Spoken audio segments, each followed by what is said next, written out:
Looks like we're live on YouTube.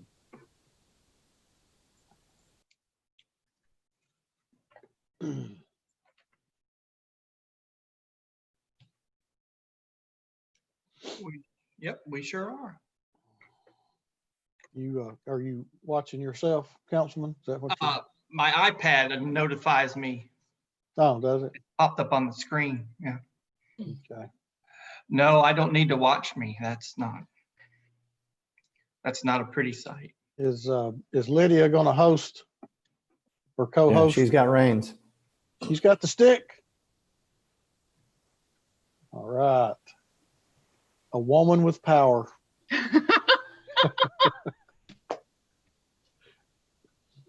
That's much.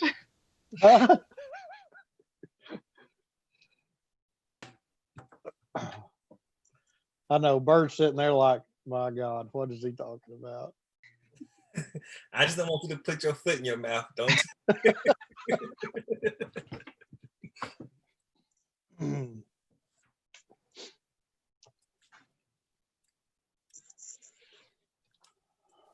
Let's see, who's got, Councilman Ledford's got the Pledge of Allegiance and invocation tonight. Yes, sir. I don't have an invocation, but I do have a happy birthday wish I want to shout out to tonight.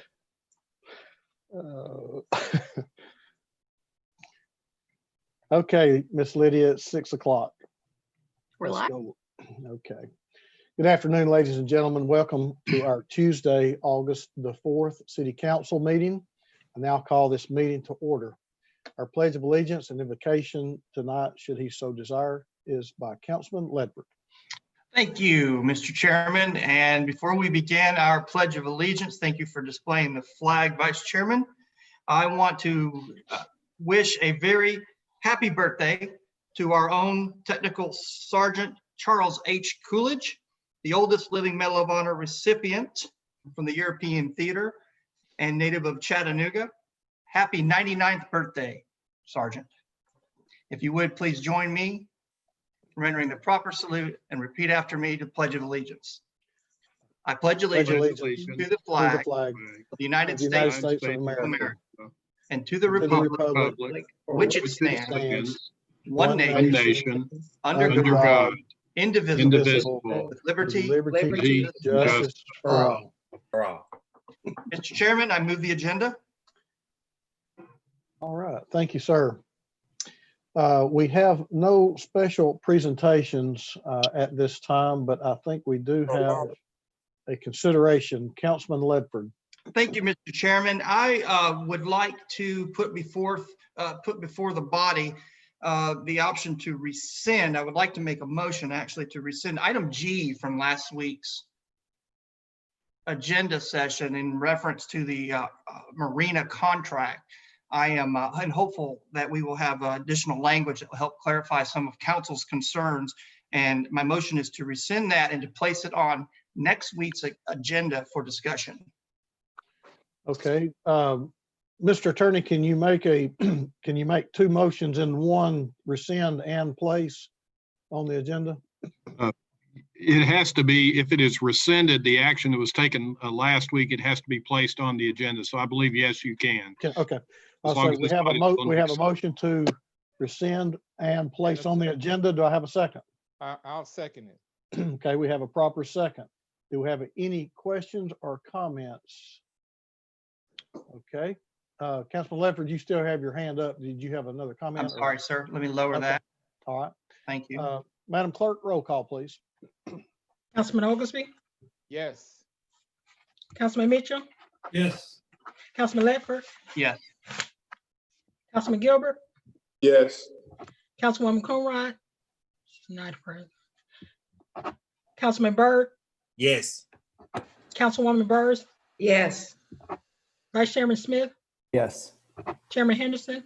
Yes. That's 8 yeses. Motion to rescind carries. Mr. Attorney, will you make sure that this gets on next week's agenda, please? Yes, sir. Thank you. Thank you, Chairman. Okay, at this time, I'll entertain a motion for the minutes. So moved. Second. Have a motion and a second. Any questions, concerns? Roll call, Madam Clerk. Councilwoman Burrs, Yes. Councilman Byrd, Yes. Councilman Gilbert, Yes. Councilman Ledford, Yes. Councilman Mitchell, Yes. Councilman Oglesby, Yes. Vice Chairman Smith, Yes. Chairman Henderson. Yes, That's 8 yes. so moved. Okay, Madam Clerk, we have no ordinances on final reading, nor do we have any ordinances on first reading. We will jump down to resolutions under economic and community development with no objections from the council. Madam Clerk, I'd like for you to read A and B. We'll vote on those as a package. Yes. Item A, a resolution authorizing the mayor to enter into a First Amendment to Bertha agreement in substantially the form attached with the Reiner Group LLC with insurance limits not less than $3 million in a single occurrence. Item B, a resolution authorizing the mayor to enter into a conservation services agreement 2020 through 2021 with the Trust for Public Land in substantially the form attached for a term of 1 year from July 1, 2020 through June 30, 2021 for an amount to exceed $100,000 to be paid in 4 quarterly installments of $25,000. Councilman Oglesby, followed Move by to approve. Councilwoman Burrs. Councilwoman approve. Burrs, I'm sorry, I didn't hear him move to I'm gonna second it. okay, he Yeah. moved to approve. And you're seconding the Yeah. motion? Yeah. Okay, we have a motion to approve with a proper second. Okay, Councilman Gilbert lowered his hand. Questions or comments? If not, Madam Clerk, roll call, please. Councilman Oglesby, Yes. Councilman Mitchell, Yes. Councilman Ledford, Yes. Councilman Gilbert, Yes. Councilman Byrd, Yes. Councilwoman Burrs, Yes. Vice Chairman Smith, Yes. Chairman Henderson, Yes, 8 yeses. motion carries. Councilman Oglesby, your audio is not very loud. Hey, is So this better? that is better. Mhm. Yeah. Thanks. All right. Okay, Take this contraption out my ear. all right, sir. If you would, Madam Clerk, let's read 7C. A resolution authorizing the mayor's reappointments of Dan Mayfield to the Beard and Record Board representing District 4 with the term expiration of July 31, 2023. Councilman Ledford. I move to approve, sir. Second.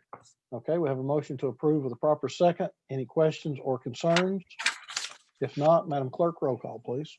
Councilwoman Burrs, Yes. Councilman Byrd, Yes. Councilman Gilbert, Yes. Councilman Ledford, Yes. Councilman Mitchell, Yes. Councilman Oglesby, Yes. Vice Chairman Smith, Yes. Chairman Henderson. Yes, That's 8 yeses. so moved. All right, with no objections, let's read 7D along with 7E. Please, ma'am. Item D, a resolution authorizing the chief of police to renew the city's existing agreement with Data Driven LLC for 1 year, providing Watson products in support of Chattanooga Police Department operations beginning July 1, 2020 and ending June 30, 2021, with the annual spend limit not to exceed $90,000. Items E, a resolution authorizing the administrator for the Department of Transportation to apply for and, if awarded, accept a Section 5310 enhanced mobility of seniors and individuals with disabilities grant from the Federal Transit Administration to repair and install pedestrian infrastructure with the city's contribution not to exceed $45,000 for a total amount not to exceed $225,000. What's the pleasure of the council? Move approval. Second. Have a motion on the floor to approve with a proper second. Any questions or concerns? I see no hands. Madam Clerk, roll call, please. Councilman Oglesby, Yes. Councilman Mitchell, Yes. Councilman Ledford, Yes. Councilman Gilbert, Yes. Councilman Byrd, Yes. Councilwoman Burrs, Yes. Vice Chairman Smith, Yes. Chairman Henderson. Yes, That's 8 yeses. motion carries. All right, Miss Lydia, while we're going on to purchases, would you bring in Mr. Anthony Sammons, please? Yes, sir. If the council would pull up in your folder your purchase items for consideration. Good afternoon, Mr. Sammons. Good afternoon, Mr. Chairman and members of council. I have a few purchase items this evening for your approval. Starting first with the Citywide Services Division of Public Works, we have transporting waste and removal of containers being awarded to Tennessee Waste Haulers LLC for an estimated annual cost of $56,755.97.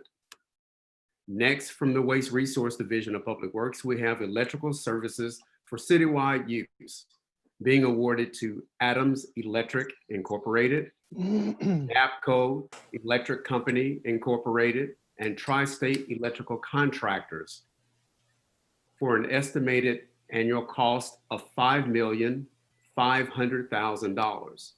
And the last item also from Waste Resource Division of Public Works, we have rental equipment being awarded to Stowers Rents and Hurt Rentals Incorporated for an estimated annual cost of $80,500. And that concludes the purchases for this evening. All right. What is the pleasure of the council? Move for approval. Second. Okay, we have a motion on the floor to approve with a proper second. Any questions, comments? If not, roll call, Madam Clerk. Councilman Oglesby, Yes. Councilman Mitchell, Yes. Councilman Ledford, Yes. Councilman Gilbert, Yes. Councilman Byrd, Yes. Councilwoman Byrd, Yes. Vice Chairman Smith, Yes.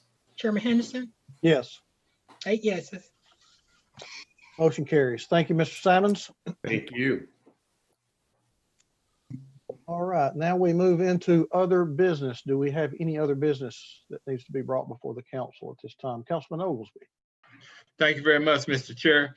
I've just been informed some extremely exciting news that our Department of Economic and Community Development has received a Tennessee Community Cares program to issue grants to nonprofit organizations in support during these troubled times. And if you will indulge me, please, I would like to have Donna Williams come and give us more details about this grant and how you can apply for it. Miss Lydia, would you bring in Donna Williams? I will do my best. I'm having trouble finding her. Miss Williams, would you raise your hand, please, ma'am? That might help. There we go. D. Williams. Ah, thank you.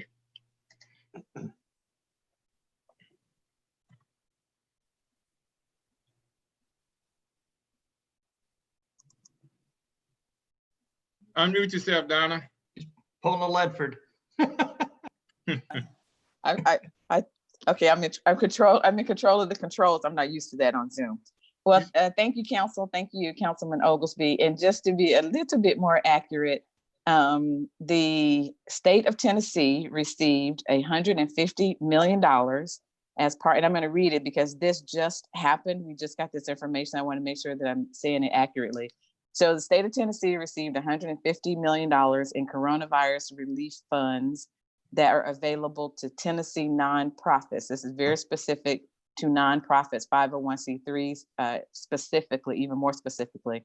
And thank you for indulging me because this is a very, very compressed timeline. Apparently nonprofits need to make application on or before August the 15th. So United Way of Chattanooga is one of the administrators, is the term that they use. So please go to United Way's website. You may just want to Google, I just Googled United Way Chattanooga CARES Act. So there's information on the state's website. All of this is very, very new. And as I said, the time frame to comply is super compressed, but it's $150 million of good news for the citizens of Tennessee. And we have a great partner in United Way Chattanooga that has been selected as one of the administrators across the state to work with nonprofits to see that they have an opportunity to receive some portion of that $150 million. Thank you very much. Thank you, Donna. That's why I had you cover it up for me. Thank you. You are the lady. Don't go anywhere. Councilman Ledford, is this in regard to Miss Williams? Yes, sir, it is. Go ahead. Hey, Donna, is this money that's coming from the state distributed out or federal government through the state on down? Yes, How- sir. Where'd this come from? From the feds to the state to the counties. Fantastic. All right. Thank you Yes, for sir. clarification. Yep. Sure. Yes, sir. Ms. Williams, I do have one question.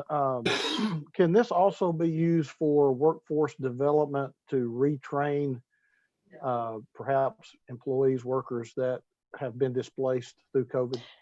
You know what, to be honest, I don't know. We had a meeting with, we had a meeting on it, was that Thursday or Friday? And nothing had been announced, just some general specs had been announced.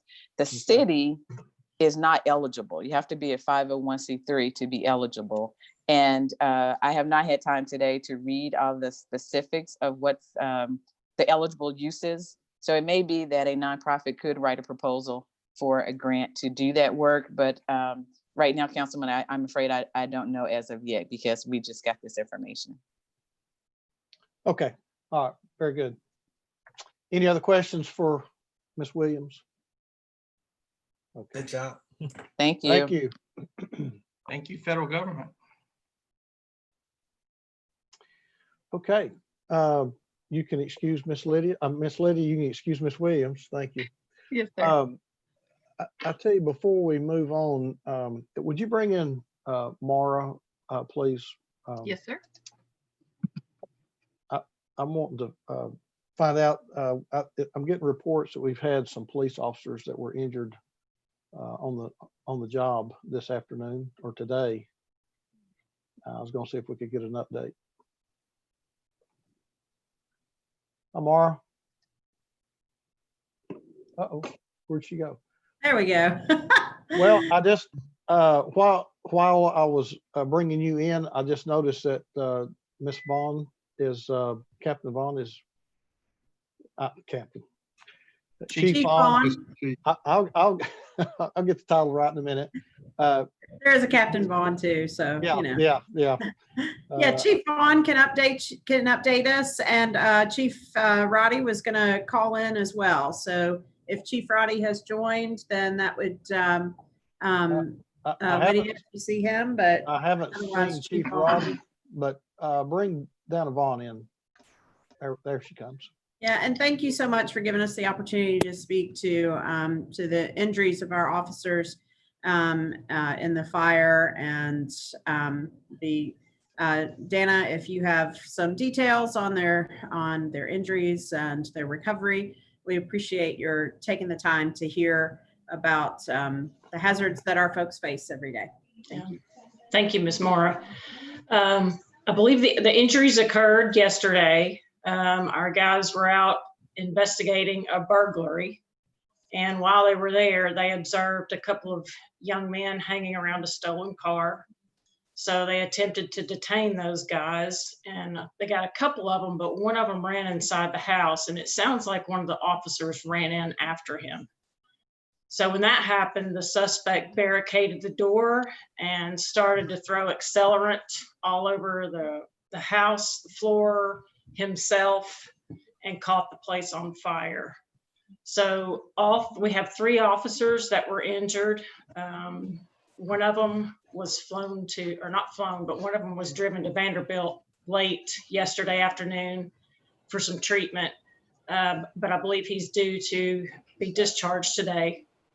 Mr. Kearns and Mr. Woodard, I believe, have been released from the hospital and they're home recovering. If Chief Roddy's on here, I think Kearns has gone home. I think the other 2 have gone home. I'll tell you what he is. Okay. Miss Lydia, bring in the phone number 0807, please. Yes, sir. We'll just get everybody on here. Hey, Chief, can you hear us? Yes, sir. There he is. Hey, Chief, do you want to give him an update? Can you give him an update on the burn victims? Absolutely. Thank you, Chief Vaughn. Good to go. Chairman, you may go ahead and Yeah, start? absolutely. Absolutely. Go ahead. I'll pick up where Chief Vaughn left off. We did have 3 officers treated at the hospital that night. It was an extremly quickly evolving and degrading situation, as the 3 of them explained it to me, as well as the supervisors on scene. the house was engulfed very quickly, and our officers and the officers' leadership moved as quickly as they could to counter that. Unfortunately, as a result, we ended with one officer with some burn injuries that was treated and released that night. We ended up with another one that had potential smoke inhalation and other just concerns from being in that proximity to the fire, who was treated, released, but is still recovering and doing some follow-up visits. And then we had a third officer that did receive some burns and was transported to Vanderbilt Burn Unit from the hospital that night. He has been released. The last time I spoke to him, which was earlier today, he was in the process of being released.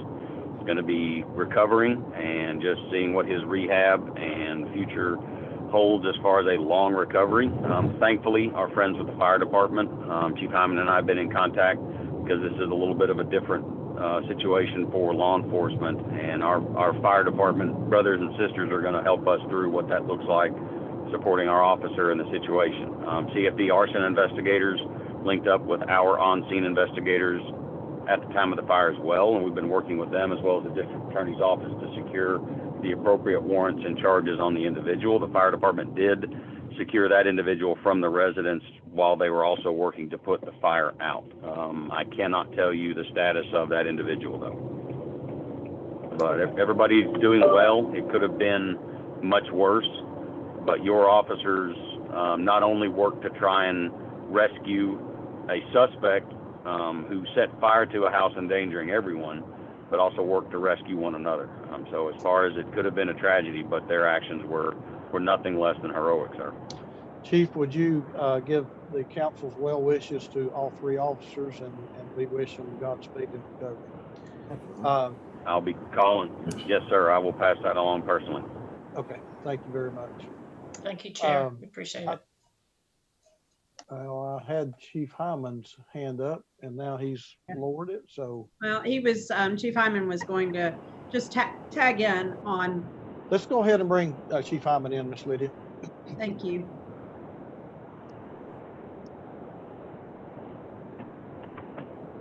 Can you hear me? Chief, yes, we can. Yes, go ahead. Yeah. I just wanted to touch base. That individual was taken to the burn unit where he will be extradited back to Tennessee to face charges.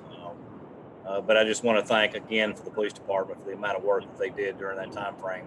That was a unique situation for them, and it really kind of threw everybody for a loop. And congratulations to the police department. I hate that they got some individuals burnt, but it definitely goes to show the dangers and how quickly those kind of situations can escalate to a point where it really gets folks hurt quickly. And well, we really appreciate the work that they did, and we wish them Godspeed in their healing.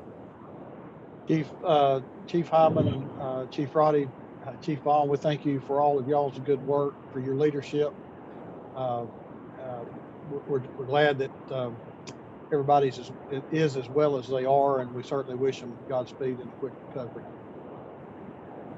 Okay. Thank you, sir. As always, thank you, proud to be a police officer. I do not want to be a firefighter. Here, here. Here. Yeah, right. Hey, somebody's got to do it. Somebody's got to do it, right? Amen, sir. Yes, sir. Thank you all for your service. All right, Miss Thank Lydia. you all. Thank you. Okay, do we have any other business that needs to come before the council at this time? Councilman Byrd. Thank you so much. Ms. Mora, when you get a chance, could we please, I would like to set up another committee meeting for the Avondale Center. I've been seeing some emails coming around and a different narrative that I would like to see out. So I would like to address some of those issues if we can with the committee, if you could set that up for us.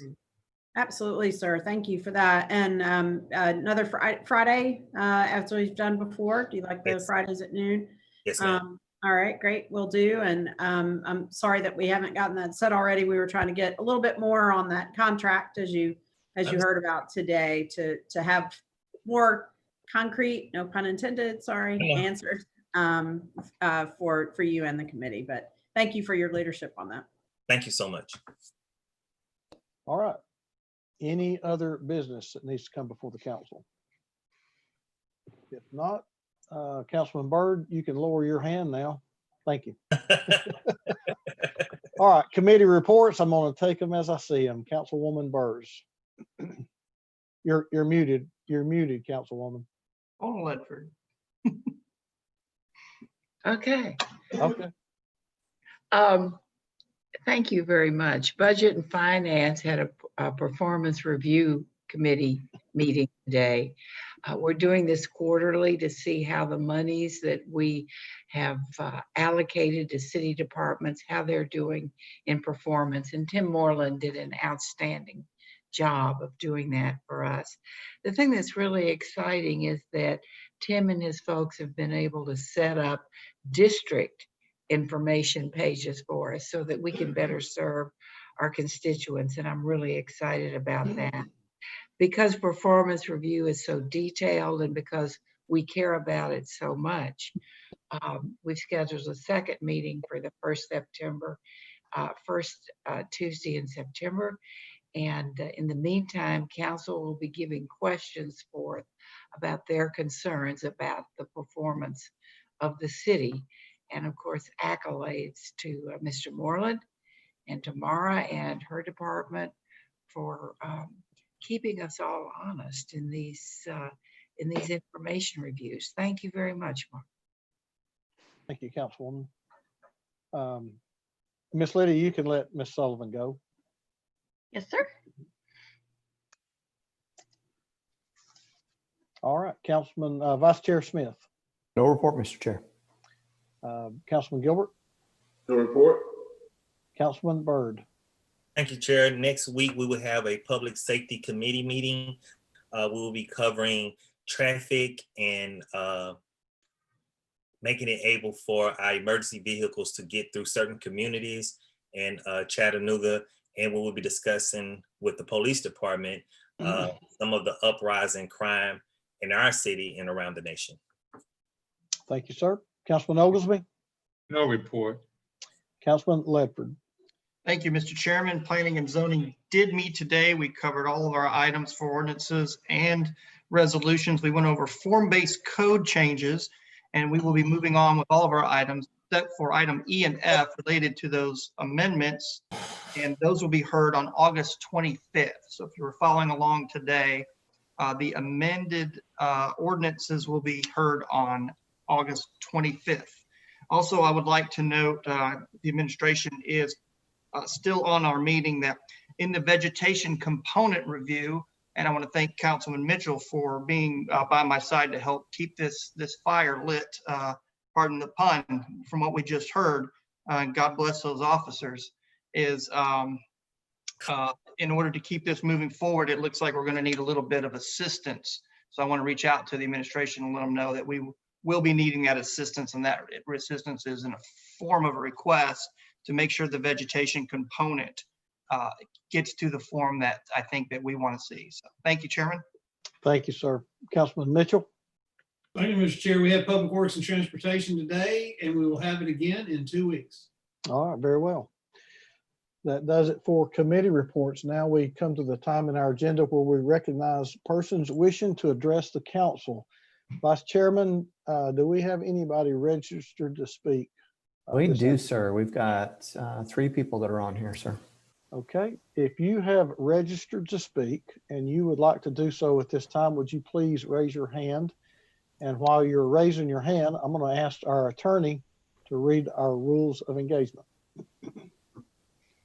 Based on our continuing ability to have Zoom meetings here today, based upon the executive order of Governor Lee, that was Governor Lee's order number 51, that only remains in effect until August 29th, here are your rules for this Zoom meeting. At the end of each council business meeting, the chair will recognize members of the public that wish to address the council. Each speaker wishing to address the council can be recognized only at the microphone that is provided for that purpose. In this case, it's the Zoom microphone, and you can have to provide your name, address, and council district before addressing the council. No person can have more than 3 minutes to speak at this time, and you can address the council only upon matters within their legislative and quasi-judicial authority, and not upon matters that are not under their authority or under the authority of other governmental bodies. and any speaker will not be permitted to use vulgar or obscene language nor use the floor to personally attack or personally denigrate others. Speakers should address the comments to the council as a whole and not make comments directed towards individual council members. So having those rules of engagement, please go ahead. All right, Miss Lydia, I see Janice Gooden.